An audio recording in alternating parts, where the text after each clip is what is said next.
buenas, mi nombre es Fabricio Jiménez Obando. Yo soy interno universitario de la Universidad Autónoma de Centroamérica y el día de hoy les vengo a presentar el tema de sepsis neonatal. Esto a cargo de la doctora Moya. Eh, bueno, el cronograma de esta presentación, vamos a empezar primero con la definición, después con la clasificación, la etiología, factores de riesgo, epidemiología, patogenia, manifestaciones clínicas, diagnóstico, prevención y por último el tratamiento.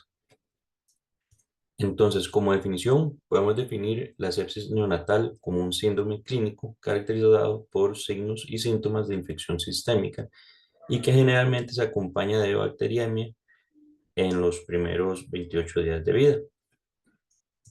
Entonces, con esta definición podemos separarlas o clasificarlas en lo que es una sepsis temprana y una sepsis tardía.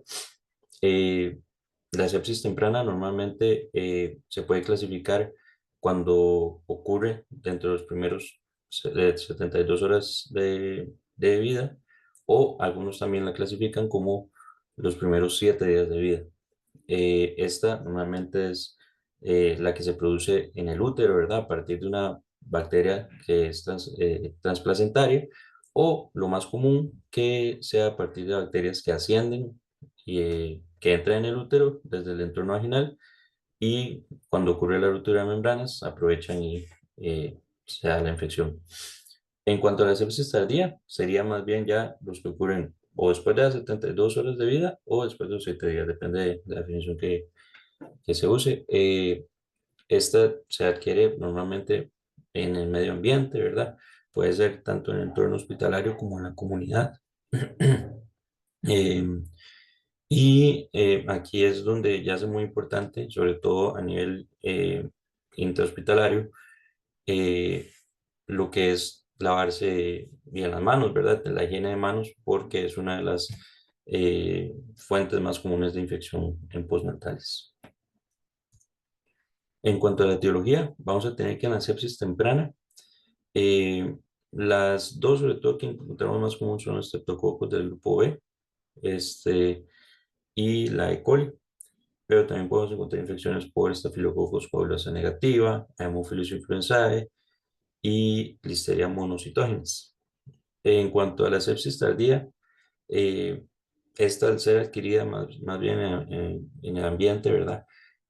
Vamos a tener más microorganismos que pueden causarla, como los Staphylococcus coagulasa negativa, Staphylococcus aureus, E. coli, Klebsiella, Pseudomonas, Enterobacter, Cándida, también los estreptococos del grupo B, la Serratia y el Acinetobacter. En cuanto a los factores de riesgo, vamos a tener que eh, van a haber factores neonatales y factores maternos. Entre estos factores, los neonatales, los más importantes son la prematuridad y bajo peso al nacer. Esto porque al tener el neonato, estas condiciones tienen aún mayor riesgo a que a que si tienen una sepsis puedan, pueda ocurrir una muerte o incluso una meningitis también. Entonces, esto hay que tomarlo en cuenta.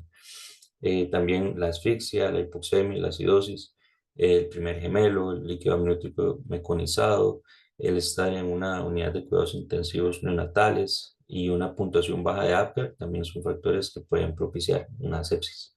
En cuanto a los factores maternos, la edad materna que sea menor a 20 años o mayor a 35 años, una ruptura prematura de membrana prolongada, ¿verdad? Mayor a 18 horas, una coriomionitis, labor de parto prolongada, madres adictas al alcohol y heroína, un inadecuado control prenatal, también son factores del lado materno que pueden propiciar que sea una sepsis en el neonato.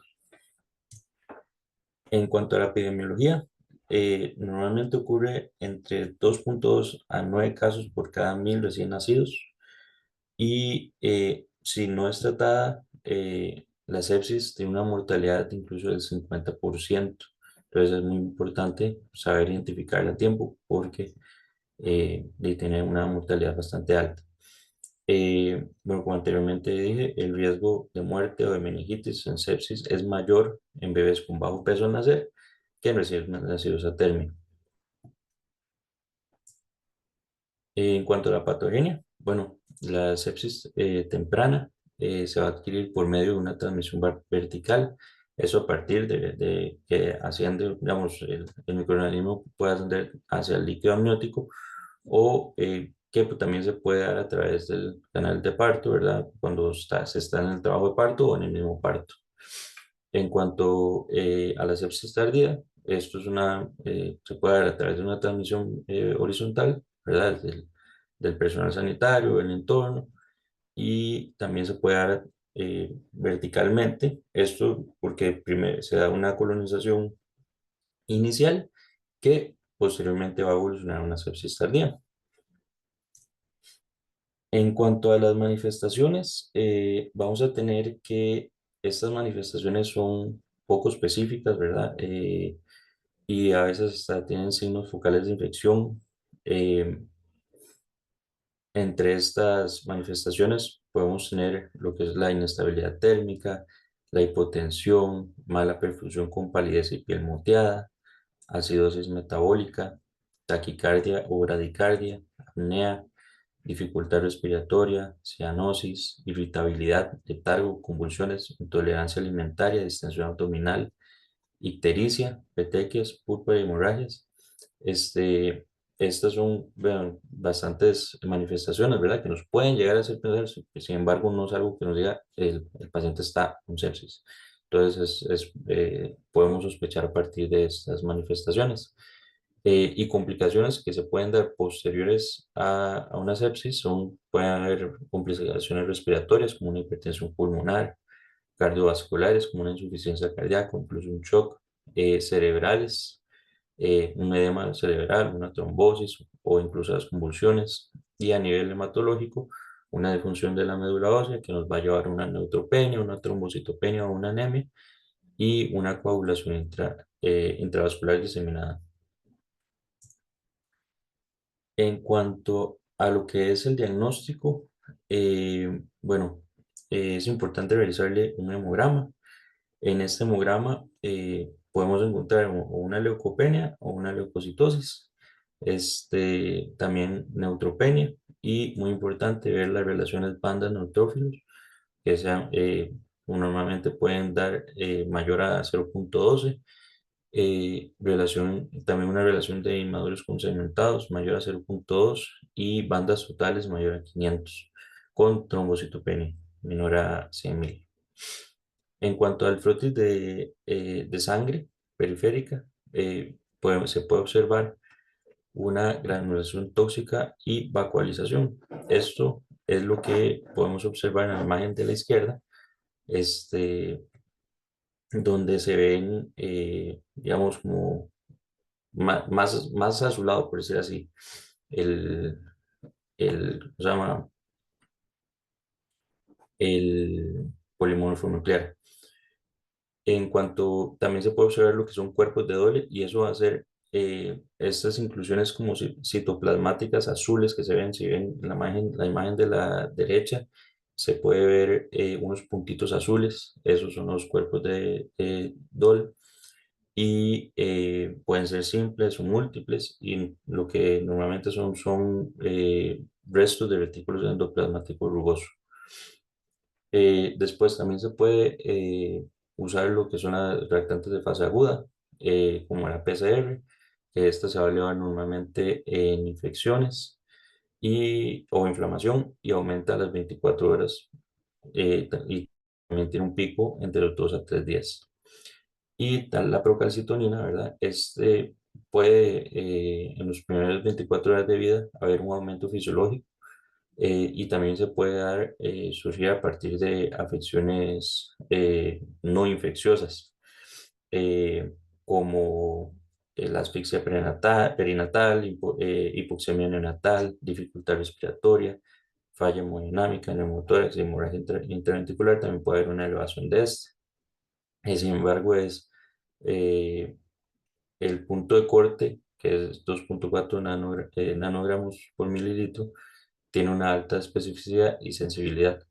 Es importante igual usar los dos, ¿verdad? No solo usar uno y eso no nos da todavía 100% del diagnóstico, ¿verdad? Después, en cuanto a cultivos, se le debe realizar un hemocultivo. Es importante obtener de 0,5 a 1 mililitro de sangre en dos lugares distintos. Eh, con los nuevos métodos se puede aislar el germen hasta 48 horas. El urocultivo debe ser tomado mediante la técnica de punción suprapúbica o por cateterización por uretra. Y el urocultivo no está indicado en menores de 72 horas. Y el líquido cefalorraquídeo, ¿verdad? En caso de sospecha de sepsis, es importante realizarle una punción lumbar. Esto porque habría que descartar si el paciente ya eh, tuviera una meningitis. Entonces es importante siempre realizarle la punción lumbar y ver el estado del líquido cefalorraquídeo. En cuanto a la prevención, bueno, es muy importante, ¿verdad? Siempre realizar el tamizaje por estreptococos del grupo B, que se realiza entre las 35 y 37 semanas de gestación y a toda mujer con amenaza de parto pretérmino. Eh, Estos son cultivos vaginales y rectales que se le deben realizar a todas las embarazadas, ¿verdad? A todas las mujeres embarazadas. Entonces, el proceso de recolección de la muestra y transporte, primero debemos empezar eh, preguntando, o sea, preguntando o viendo si la paciente no está con algún tratamiento antibiótico en ese momento, porque si está con antibiótico, el tamizaje nos puede dar un falso negativo por la inhibición del microorganismo. Después es importante, ¿verdad?, que esto sea un tamizaje que lo realice el personal médico o enfermería, que estos sean los responsables de la toma de la muestra, porque para poder que seleccionen bien el lugar anatómico correcto para la toma de la misma. Eh, en cuanto a la toma de la muestra, esto se hace a nivel externo, ¿verdad? Se busca el exudado del tercio externo de la vagina y es muy importante, no se debe usar espéculo y el exudado anorrectal sobre las criptas anales. Se recomiendan dos aplicadores de algodón estériles para la toma de muestra, uno para el introito de la vagina y otro para eh, o la entrada externa de la vagina y el otro para el introito anal, ¿verdad? Este, a veces también solo se cuenta con un aplicador, entonces igualmente no hay problema, nada más que primero se hace el raspado, por decir así, o la toma de muestra en vagina y después se pasa a la parte rectal. Para tomar la muestra se debe hacer girando, ¿verdad? Cada aplicador suavemente, de forma rotativa. En cada sitio anatómico se colocan los dos aplicadores o el aplicador en el tubo de vidrio estéril. Se identifica, ¿verdad? Con el nombre del paciente, el asegurado, en el tubo. Y esto se manda al laboratorio, ¿verdad? Y se debe consignar bajo la orden de análisis clínica por tamizaje de estreptococos del grupo B. Entonces, como pueden ver en la imagen, más o menos así sería la toma de muestra o cómo se hace el tamizaje. En cuanto a la prevención, bueno, entonces hay que siempre saber identificar cuándo hacer la profilaxis, ¿verdad? O cuándo no. ¿Cuándo sí se puede hacer la profilaxis para el estreptococo del grupo B? Bueno, si la mamá tiene antecedentes de infección por estreptococo del grupo B, si el cultivo rectovaginal sale positivo y toda paciente con un urocultivo positivo por estreptococo del grupo B con mayor o igual de 1.000 unidades formadores de colonias por litro, debe tratarse independientemente de la gestacional. También otros criterios, ¿verdad? Si el estatus es desconocido al inicio de la labor del parto, ¿verdad? Eh, en cualquiera de estas situaciones, digamos, si el parto se da antes de la semana 37, si se da una ruptura prematura de membrana prolongada, ¿verdad? Mayor o igual a 18 horas, temperatura intraparto que tenga mayor de 38 grados de origen desconocido. Estas son también indicaciones para realizarle la profilaxis. ¿Y cuándo no realizar una profilaxis? Bueno, si el cultivo recto vaginal por estreptococo sale negativo, ¿verdad? Entre las 35 y 37 semanas de gestación, si se realiza una cesárea con membranas ovulares íntegras y sin inicio de labor de parto, y si hay una colonización, una bacteria por el Streptococcus del grupo B positiva en embarazo previo, no se debe realizar, al menos de que en el actual haya algún tipo de indicación para realizarle la profilaxis. Entonces, ahí sí. Entonces, ¿cuál sería la administración de la profilaxis que se debe usar?